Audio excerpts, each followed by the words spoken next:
మీరు మీ అభిమాన shows and serials TV కన్నా ముందు ఈటీవీ విన్ యాప్ లో చూడండి. Download and subscribe to ETV win app. 99 రూపాయలు మాత్రమే.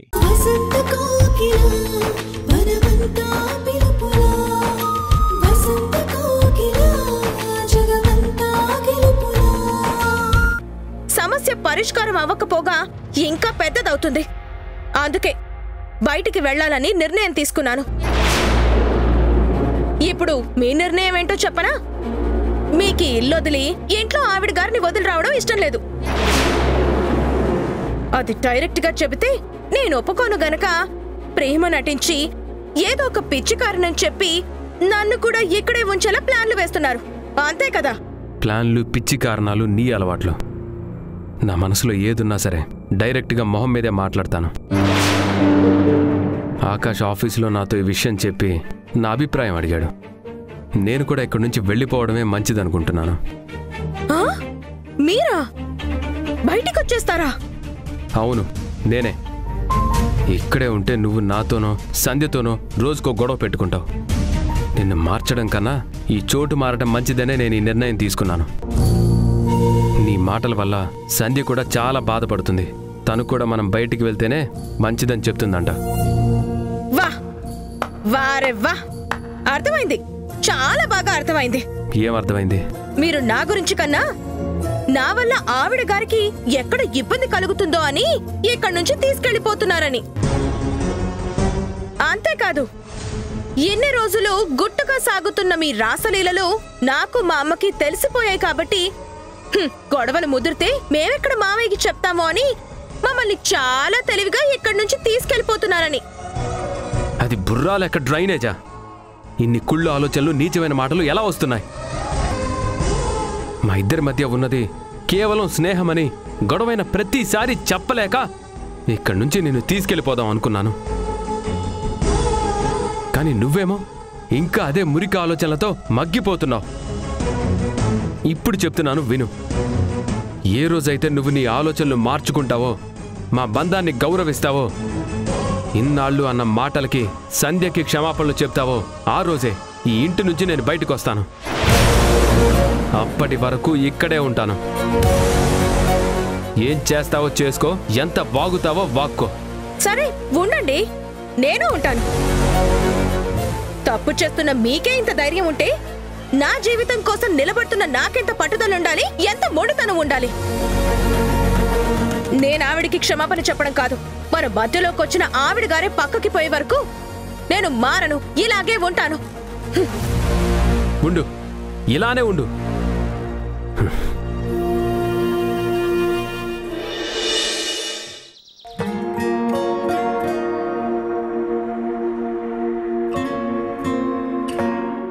కావేరి, అల్లుడు గారు వచ్చారు, టిఫిన్ వడ్డించు. ఏం అవసరం లేదు. పోనీ నన్ను వడ్డించమంటారా అల్లుడు గారు? అత్తయ్య గారు, మీకు ఒకసారి కావేరికి ఒకసారి చెప్పలేను. ఇద్దరు ఒకేలాంటి వాళ్లే కాబట్టి ఏం చెప్పినా ఇద్దరికి అని అర్థం చేసుకోండి. ఇంకేం చూస్తున్నావమ్మా? ఆయన గారు అంత మర్యాదగా చెప్పిన తర్వాత కూడా ఇక్కడెందుకు? పోదా.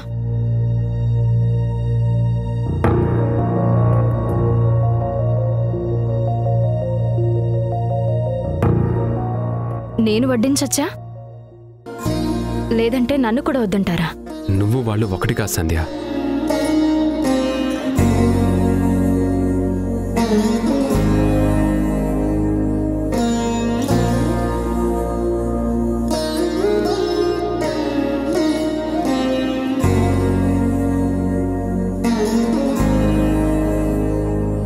ఉన్న సమస్యలు సరిపోవన్నట్టు వాళ్ళతో గొడవ ఎందుకండి? వాళ్ళేం అడిగినా మీరు కోపం లేకుండా సమాధానం చెప్పొచ్చు కదా. వాళ్ళ మాటల వరకు ఎందుకు? మొహాలు చూస్తేనే చిరాకొస్తుంది. తప్పు, అలా మాట్లాడకండి. ఆయనకి అక్కన్నా కావేరి అన్నా చాలా గౌరవం, అది మర్చిపోద్దు. ఆ గౌరవంతోనే ఇన్నాళ్ళు ఓపిగ్గా భరిస్తున్నాను. లేదంటే నాకొచ్చే ఆవేశానికి వీళ్ళని అదుపులో పెట్టడం ఒక లెక్కేం కాదు. ఇదిగో, ఇలాగే మాట్లాడొద్దని చెప్తున్నాను. మీ కోపం వల్ల గొడవ పెరుగుతుందే తప్ప సమస్య పరిష్కారం కాదు. అది ఎప్పటికీ దొరకని పరిష్కారం సంధ్య.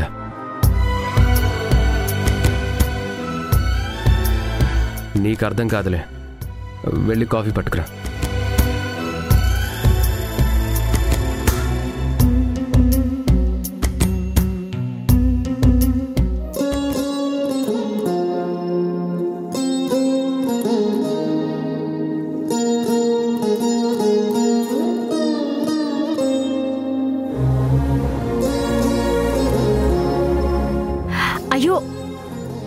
తెచ్చారేంటి? నేను తీసేదాని కదా. ఏ నేను తిన్న ప్లేట్ నేను తీయకూడదా? వంట చేయడం ఎలాగో రాదు, కనీసం ఇలాంటి చిన్న చిన్న పనులన్నా చేయనివ్వు.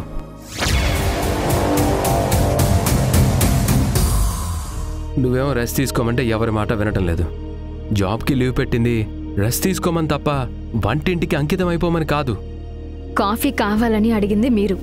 వంటింట్లోకి రాకుండా కాఫీ ఎలా వస్తుంది? అరే అయ్యో, ఏంటండి ఇది? నేను తీసేదాన్ని కదా. పాలు పొంగిపోతున్నాయనే కంగారులో. గొప్ప పని చేశారులే. ఇలా రండి. అయ్యో పర్లేదు సంధ్య, వదిలే. ముందు రండి మీరు. ఏంటి పర్లేదు, రండి. అరే నాకేం కాలేదు సంధ్య. ఇలా కూర్చోండి. కూర్చోండి. చెయ్యి బాగా కాలినట్టుందండి. నేను వెళ్ళి ఆయింట్మెంట్ తీసుకొస్తాను.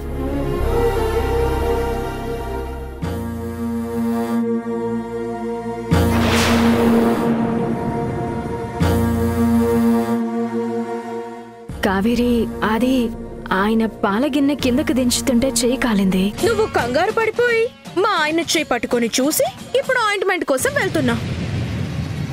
అవును కావేరి.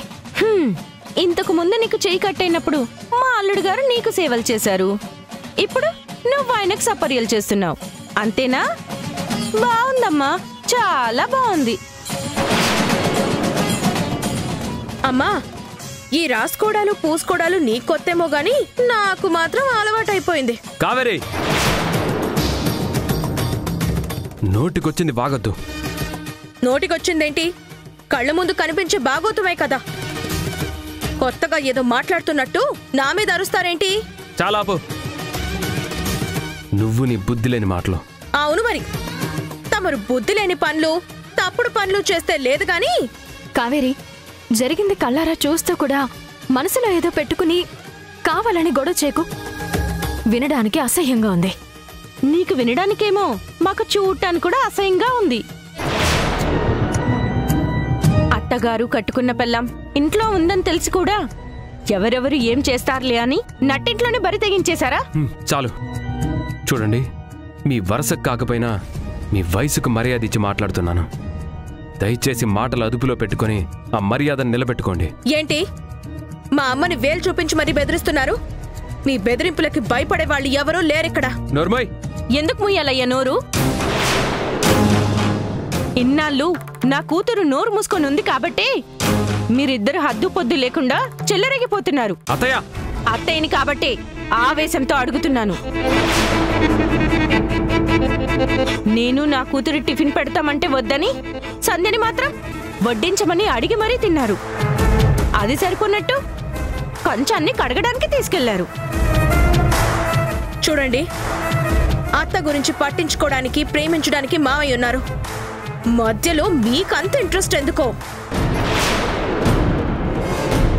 చెప్పు నాయనా, మీరిద్దరూ ఒకప్పటి భార్యాభర్తలు, ఇప్పుడు కాదు. ఇప్పుడు ఎవరికి వాళ్ళకి వేరే భాగస్వామి ఉన్నారు, వేరే జీవితాలు ఉన్నాయి. కనీసం అదైనా గుర్తుందా? లేక అన్నీ మర్చిపోయి పాత బంధాన్ని కొనసాగిస్తున్నారా?